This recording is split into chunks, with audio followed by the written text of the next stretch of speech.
In this video, we're going to discuss perfect competition. Perfect competition is a type of market structure that economists use to study extreme or complete competition. In perfect competition, we're trying to answer the question, what is required for a market to be competitive? How would firms behave in a market characterized by complete or perfect or extreme competition? In order for you to have perfect competition, there are four characteristics. First, there's an infinite number of sellers. So many sellers that all sellers are just price takers. Second, all sellers are selling a homogeneous product. There's no differentiation between the products. All the products that are being sold are considered perfect substitutes for one another. Third, there's no restrictions on entry or exit. Another way to say this is that there's zero transactions costs. If firms want to enter or exit a market, they can do so costlessly. There's no cost to enter or exit a market. And then lastly, there would have to be perfect information, that all sellers would have the same access to all known market information. In perfect competition, the situation arises because any one firm's minimally efficient scale is so small relative to the total demand that there's room for many, many firms, in fact, an infinite number of firms in the marketplace. It's also true that each firm is perceived to produce a good or service that has no unique characteristics. Buyers don't care which version of the product that they get or who they buy it from. And then lastly, and perhaps most importantly, there are no transactions costs. There are no costs for firms to enter a market or to exit a market.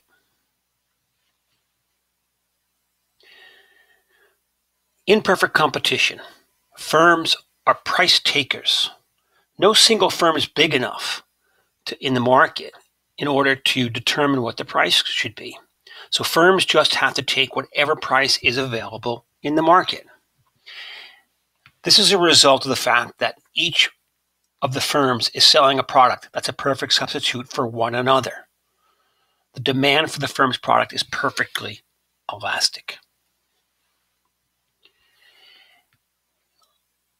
In perfect competition, the demand curve is horizontal. This is because sellers are price takers. The orange line represents the demand curve. Regardless of the quantity, the price is the same.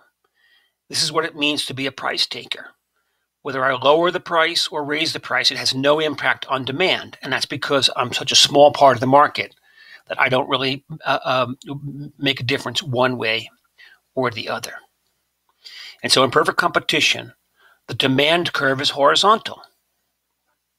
It's also true that the demand curve is the same as the marginal revenue curve and is equal to the price.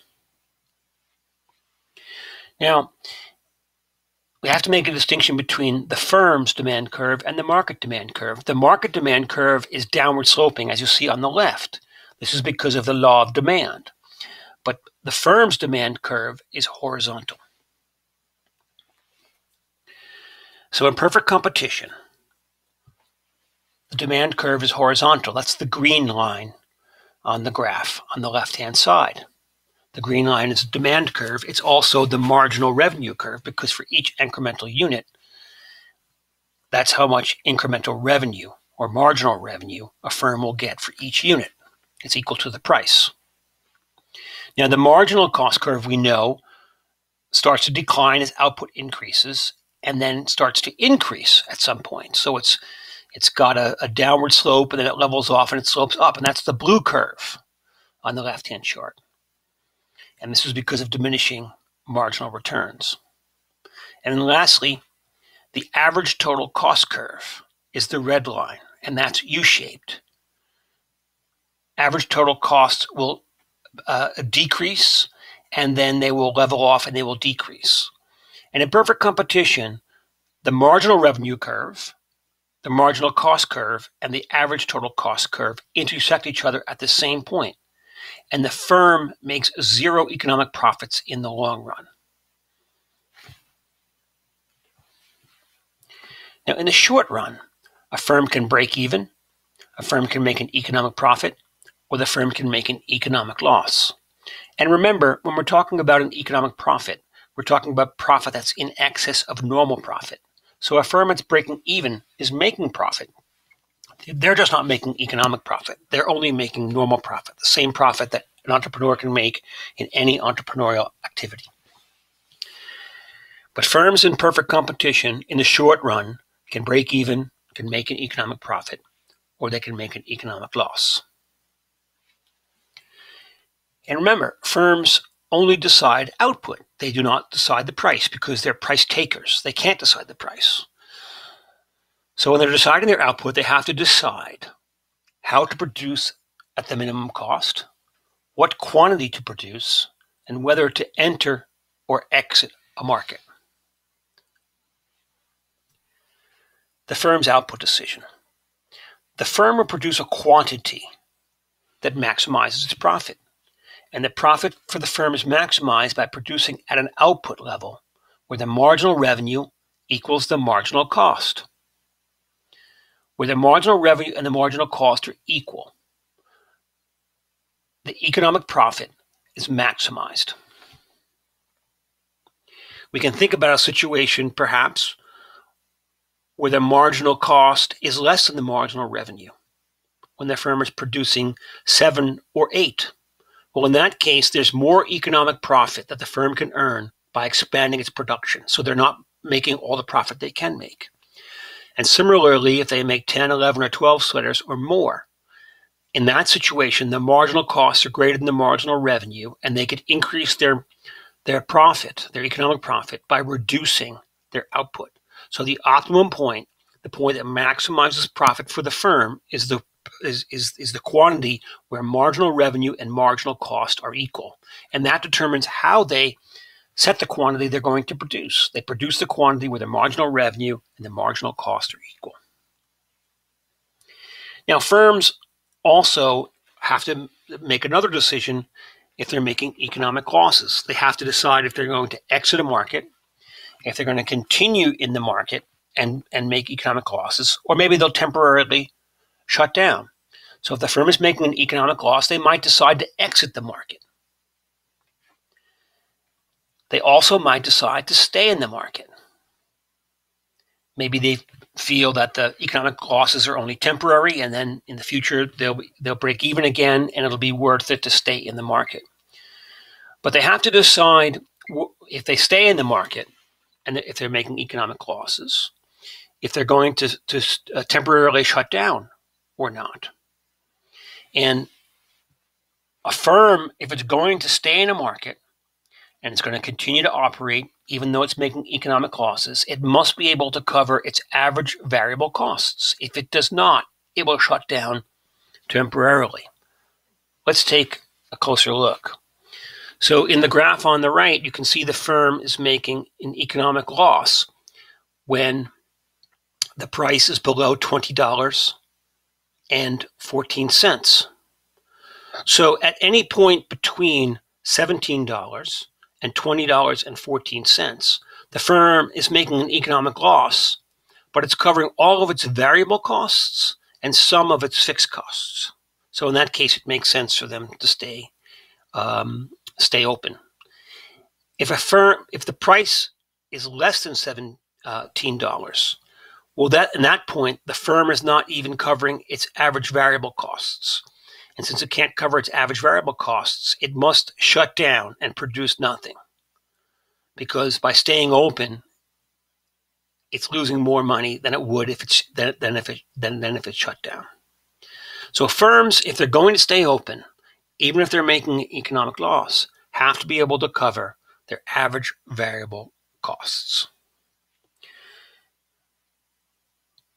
We saw recently during the coronavirus pandemic when some restaurants were able to be open, but could only open with a reduced capacity, they decided not to open up.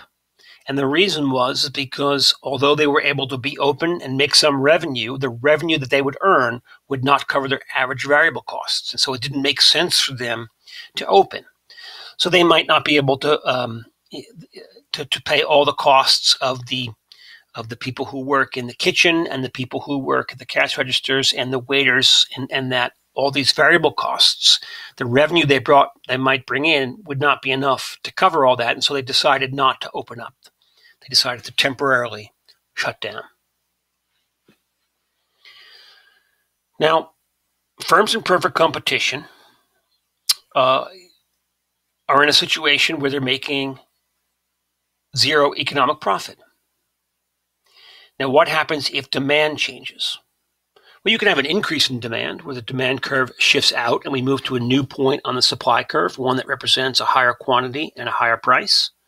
Or we could have a decrease in demand where it intersects the supply curve at a point with a lower quantity and a lower price. Either one of those things can happen. In the short run, the firm can break even, where they're not making an economic profit or an economic loss. They can make an economic profit or they can make an economic loss. But that's only in the short run. In the long run, firms in perfect competition can only break even. And the reason this is the case is if they're making an economic profit, new firms will enter the market and compete with them and drive the price down, and they'll keep entering and driving the price down until there's no more economic profits. And similarly, if they're making economic losses, firms will exit the market. That will allow the price to rise, and firms will keep exiting, and the price will keep rising until the firms are no longer making an economic loss. So in the long run, firms in perfect competition can only break even. And this is because of the freedom of entry and exit, the fact that there's no transactions costs to enter or to exit a market. Let's take a look at this process and how this works. We mentioned before that we have initial equilibrium, and you can have an increase in demand. The demand curve will shift out and will be at a new point on the supply curve, a new equilibrium. And then this new equilibrium, we have a higher quantity and a higher price. Now firms are making an economic profit where they weren't making an economic profit in the past. Since they're making an economic profit, new firms will enter the market. The price will begin to fall, and it will continue falling until we have a new supply curve. This is a result of firms entering the market. Supply curve will shift out and will intersect, the new supply curve will intersect the new demand curve at this point here on the chart, which represents a higher quantity, and the price is the same as the original price in the original equilibrium. So in this case, firms again are making zero economic profits, and the difference is there's a larger number of firms in the market producing, and these firms are making zero economic profit, and the price is the same as the original price. So this is what happens when you have an increase in demand, and it results in economic profits. Firms will enter the market; they'll keep entering till the price goes down, and they'll do that until there's no more economic profits or there's zero economic profits in the market. The process works similar in reverse. If we had a decrease in demand, we'd intersect the supply curve at a new point, which represented a lower quantity and a lower price. Firms would exit the market. They keep on exiting the market. As they did that, supply would decrease, and we would have a new equilibrium where the new supply curve intersects the new demand curve. It represents, in this case, it represents a smaller quantity and the same price. So firms, again, would be making zero economic profits.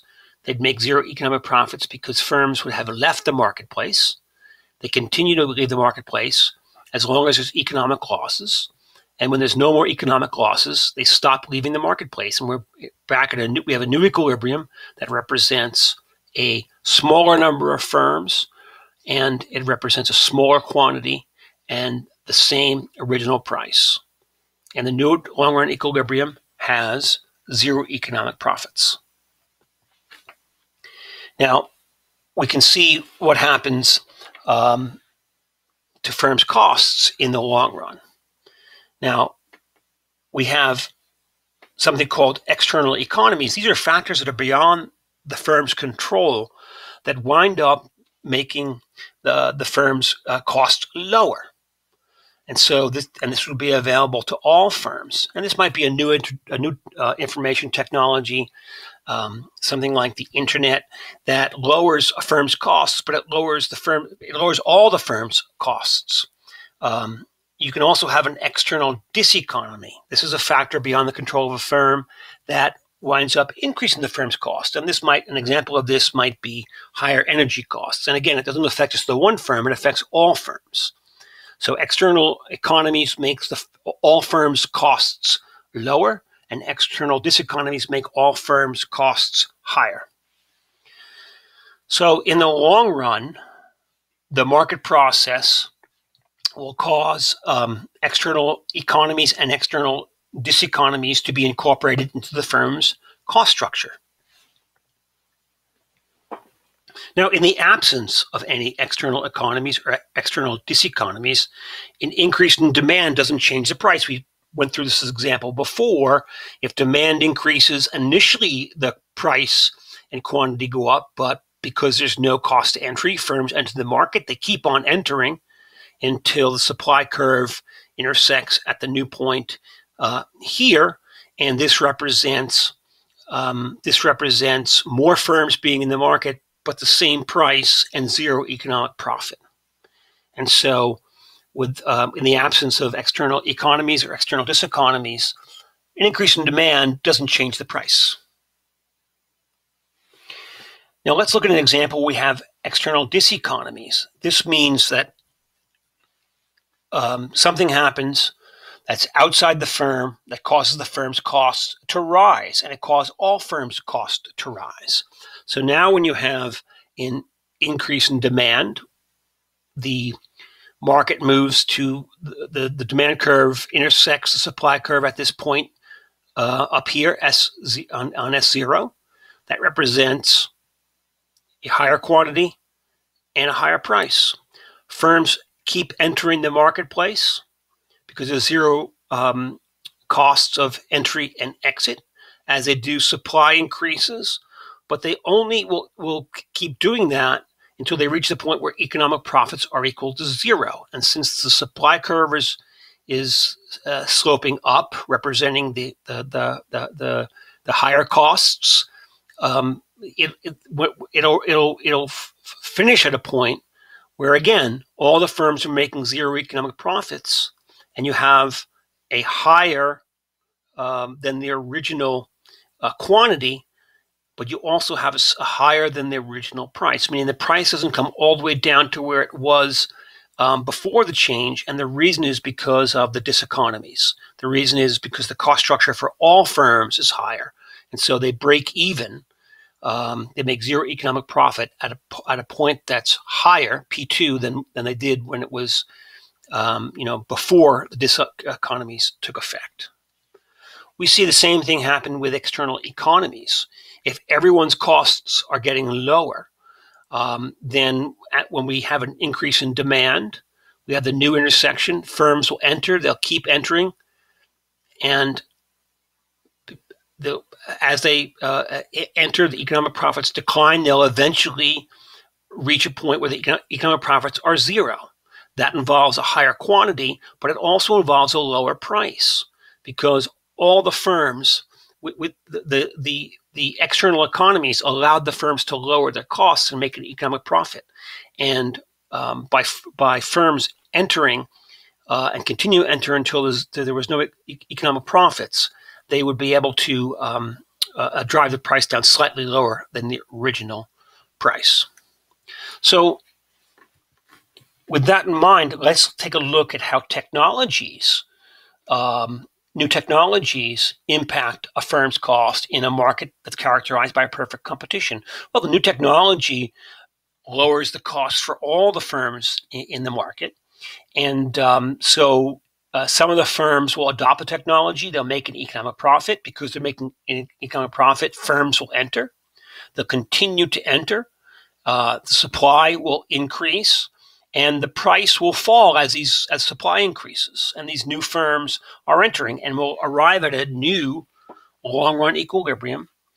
In this case, all the firms will have to be using the new technology if they want to be able to compete and compete properly, and we'll have a new equilibrium where all the firms are again making zero economic profit, but because they're using the new technology, they're also operating at a lower cost, and the prevailing price in the market will be lower. So this is the way that technology is incorporated as firms in marketplaces, in perfectly competitive marketplaces, incorporate new technology which lowers cost. And so the long-run situation for perfect competition is as follows. We know that the demand curve, the orange line here, is the same as the marginal revenue curve, and it's horizontal. The marginal revenue curve and the marginal cost curve intersect each other at the long-run competitive equilibrium quantity and price, and it happens to be the same point where the short-run average costs and the long-run average costs are also at their lowest point. So we say that perfect competition is efficient because perfect competition uses resources efficiently. It maximizes the gains from trade. The consumer surplus and the producer surpluses are maximized at the equilibrium in a perfectly competitive market. And as we saw here before, the equilibrium, the long-run equilibrium, is at a point where both the short-run average costs and the long-run average costs are at the minimum. So this is, we're operating at the lowest possible cost we could, and we're producing the highest possible quantity at the lowest possible prices. So perfect competition is efficient because it produces the highest output at the lowest prices. It incorporates the lowest costs and the greatest use of resources. And this is a summary of what we talked about in perfect competition. There's an unlimited number of sellers selling an identical product, and there's no restrictions on entry or exit.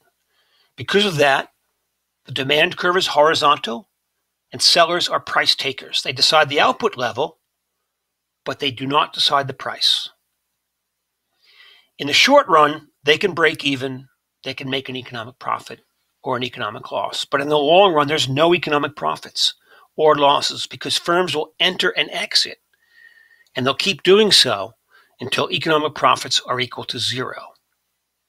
And the perfect competition is efficient because it creates the highest output and the lowest prices.